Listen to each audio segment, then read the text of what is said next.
And this is Kieran with my co-host Roken. with episode 8 of the Dragonbone Tavern podcast, and this is way overdue.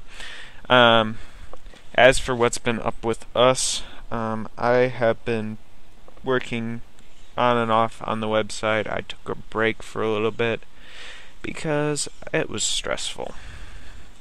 Some things that I thought were going to be easy ended up being 10 times harder than I thought they would. But it is in its final stages. Most of the stuff that I'm doing now are the things that you're never actually really going to see. There's just admin pages and stuff that I need to get done.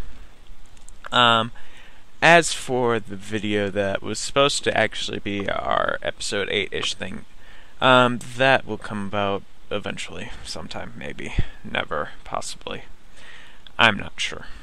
It's just a lot of work and effort, and I've promised to do other things previously, and it's just a big pain. So, that will come out when and if I ever get it done. Other than that, that basically wraps up what's happening. There was a week I was on vacation, which is why we weren't doing anything last week, because I was gone. Gone like the wind. Yep, and Roken was doing stuff for a couple weeks, and we were just hectic. So, now we're back, and we're going to get off with our game Spotlight, and I thought we would spotlight, it's a little bit of an older game, but everyone loves it, Left 4 Dead. If you haven't played Left 4 Dead, it is the best game for zombie carnage. You get your special zombies, which are always fun because they really strike the fear, while you can still get mobbed to death by the common infected. It is one of the best zombie shooters. The only thing I would probably put up next to it is the Nazi zombies from the Call of Duty games. Even though I'm not a Call of Duty fan, I do love their Nazi zombies. I would still put Left 4 Dead a little bit above it because of their actual special zombies and everything they actually add in. So, the weapons utility is kind of nice. Yeah, the weapons and everything. You know, you don't just get guns. You can use objects such as that. Yeah. Which also brings up another good one that I'm just going to slide right in here. If you haven't actually ever done anything about it, Dead Island. It's different. It's kind of challenging. It's not that it's challenging. It's just not what I expected. I expected a game kind of like Left 4 Dead, and it ends up being more like an RPG. But this is not about challenging. This isn't about. I find most things challenging. Yeah, you do. It's not about Dead Island. It's about Left 4 Dead. Both of these games are worth a look at if you have never played them. If you've never played them, sorry to say this, you are deprived. But thought we should hit on that. We may talk about Left 4 Dead eventually, maybe sometime later, in more detail. But I want to bring up a game I just recently actually finished the sequel to for our main game. This, right now it's evening, late evening. Batman Arkham Asylum. I just recently finished Arkham City, so this has been fresh in my mind as of late. Arkham Asylum was the first from kind of a small studio. You really hadn't seen much from them, but when they pushed out Arkham Asylum, it became a blockbuster hit. They introduced all kinds of things that really made the game very unique. The only thing that I would probably say is the game's a little short, which is made up for with Arkham City, which is a little bit larger landscaped and has a lot more to it. But Arkham Asylum, you start out as Batman, and you are taking the Joker in when he breaks free, and all sorts of chaos starts happening, because also on the Arkham Island they have some Blackgate prison transfers that are all there too. So not only do you have the nut house crazies, you've also got the regular criminals, which are often used as the strength, backbone, not really, but they're the muscle for most of the criminal organizations. So not only do you have the famous Joker, Poison Ivy, and all those, but you also have their thugs, and it really is a very interesting game. You end up fighting, like I said, Poison Ivy, you fight Joker, you get to fight Bane at one point, and you end up finding out that the Joker has been synthesizing this new drug that is supposed to work like Bane's Venom, which is basically a steroid on steroids, and it's supposed to be better and make you stronger and all kinds of stuff, and he's trying to produce it while in Arkham, and so he takes over the actual whole island, and you're trapped there as Batman and really just trying to figure out what's going on and stop Joker at any cost. If you haven't played the game, I do not want to spoil the ending, just as I would not say the ending of Arkham City, but both endings have ended really kind of similar to lead to a very specific thought, which doesn't exactly come true for at least Arkham City, because I'm going to stop there, because otherwise I'm going to say what I don't want to say. Might I add something? Yes. Spoiler alert, in Arkham Asylum, you don't die.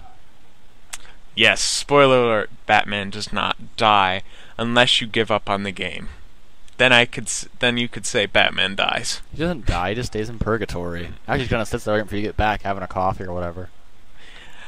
But I honestly really like the way that this game is mapped, because it isn't really the normal settings for most games. Most games you've got a certain set of skills and you're really just trying to do a basic combat. This one you have counters and you actually are trying to hit people, and you can do grab moves and all kinds of stuff.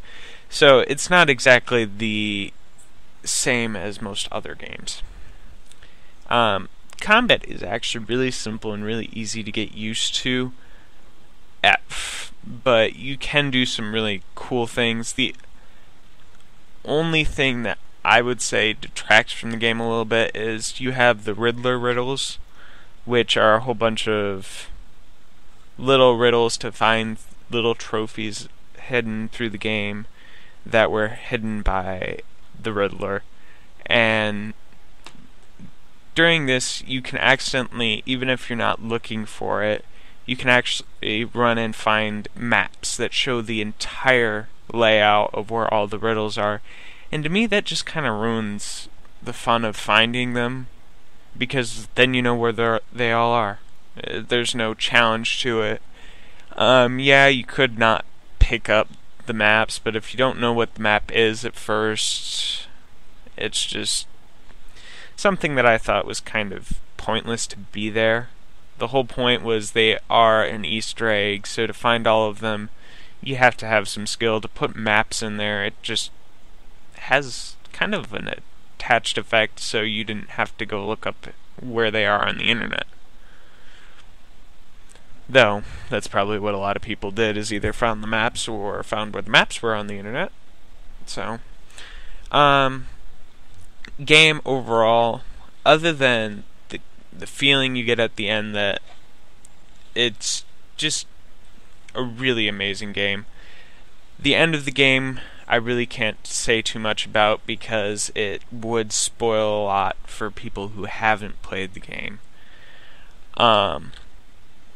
But all kinds of very interesting characters. You have the Joker, which is voiced by Mark Hamill. Arkham City was supposed to be his last voice acting job. Does not mean it will be, though. He did say that he would come back if they ever made The Killing Joke, which is all about the Joker's story, but that's beside the point. You have Kevin Conroy as Batman. Again, Arkham City was supposed to be his last, but it actually wasn't. He made another show. I don't remember which one, but he did come out of retirement for that. And you also have Harley Quinn, which you don't actually see you haven't seen very much of in ways of most of the live action movies, which is kind of a shame to not really have her with the Joker, but she does play a big part in Arkham Asylum. I don't really know if there's any much else I can really say without giving away too much, but the cool thing also is all the gadgets. You get a whole bunch of the signature gadgets, the smoke pellets, the Batarang. You get some more high-tech stuff, remote-controlled batarangs. You get explosive gels, all kinds of things that really just help to put more down the actual character of the Batman. So, really, this game is all about punching home that you are playing Batman. You are playing Bruce Wayne as Batman. You get more of the feel of Bruce Wayne actually in Arkham City, because during the beginning of that game, you don't actually have the suit and everything as you get drug into Arkham City. But in Arkham Asylum, you only, at minor points, actually, I don't think you ever see him out of his suit in Arkham Asylum. But, trying to think of if there's anything really more to talk about. You do get some really interesting landscapes, obviously, because you do get the whole facility of Arkham Asylum. But other than what I've said, you don't really get to glide all that much. Not as much as you do in Arkham City, because the landscape is a little bit too small. It's kind of jam-packed, but it does give to the effect of the actual island that was Arkham. So yeah, I think that pretty much ends up most of that. It is a game worth putting your money into if you are a Batman fan. If you are not, if you're still a fan of games, action games, it is a good game, especially if you like games similar to like Assassin's Creed, because it is all about the stealth. It's not always about overpowering your targets as much as outthinking them, which that is something that I did want to touch on. The actual way you can actually take out opponents, even though you aren't exactly punching them and doing hand-to-hand combat on the ground. You can do silent takedowns from behind them, or you can, while you're perched upon gargoyles or ledges, you can drop down and get them that way. So you get really kind of a lot of different things that you can do, though you still are limited to what your surroundings give you. The only thing that I can't really say much about in Arkham Asylum is I did not do the challenge maps very much. I had borrowed this game, I played it, and then I gave it back, so I really can't say much, and it was a while ago that I did play it.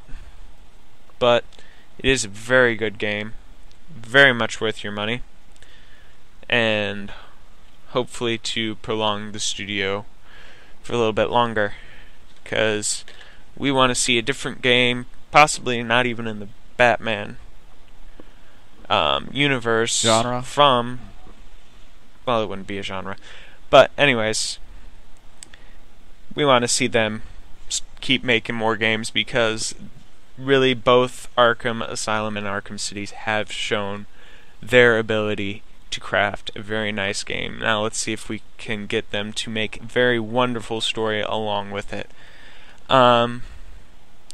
Is there any final comments? I don't think you've actually played Arkham Asylum, but you've seen it played. Any comments that you would have about gameplay or anything? I like the graphics. The graphics, which is one of the things that I do want to bring up. At first, if you aren't used to it, it does have the over-the-shoulder cam where your main character is put off a little bit to one side, and that can be very discouraging at first and very annoying. I know in other games I have actually not liked this feature. They managed to do it very nicely, at times zooming out enough to make it not that much of a difference with their cameras, but it can be to the point where you might not like the game just because of its camera style. And that is one of the only issues I did have going in with Arkham Asylum. But that basically wraps up our game for today. It's a little bit shorter than usual, but we've been kind of out of it for a little bit, so we'll probably get a normal show hopefully next week, but next time. But we'll end with our game ideas. Roken, do you want to start off with our game ideas section? I've got nothing. You go. Got nothing? Nothing. I actually haven't done horribly much, but I will talk a little bit on the progress. Right now, our game CDF is working on getting our model animated, which this is more or less for test runs of the combat. I haven't really given into actually much of the programming stages yet. I'm just trying to get some solid groundwork so I can just fly through to it. It will be very interesting how this game will work. It will probably not be unfortunately, for lower grade systems. We will be using high level shaders and things that require a high performance computer. It probably will not support anything lower than Vista, just because at this point XP is being phased out by Microsoft, which makes it extremely hard to program for. And really, XP, most of the things that you have to write for are a little bit outdated and different compared to if you go from Vista to 7. They're very similar. The other really important note is we will not be making it for a Mac. You can probably jerry-rig a Mac to do it using things like Wine and stuff, but it will not be programmed for the Mac. Mac accessible. Yeah. But other than that, I don't want to say too much. I really haven't. I've gone through a lot of storylines and stuff, and I still haven't settled on one of those yet. So it's still going to be very interesting. It will have a very medieval type feel to the game world, as you would expect from a high fantasy. The only thing that will probably be interesting is I do not actually know if I am going to incorporate dragons, at least not initially, into the game. It is still a thought that I haven't really given much to, but without giving more mechanics stuff away, I don't really have much to talk about. So that pretty much ends up the show, unless you have any last minute comments, Roken. I have, other than buttered toast, none. Okay, so we're ending with buttered toast. This Sounds is so Kieran. good right now. This is Kieran and my co-host, Roken. signing off. Have a great day.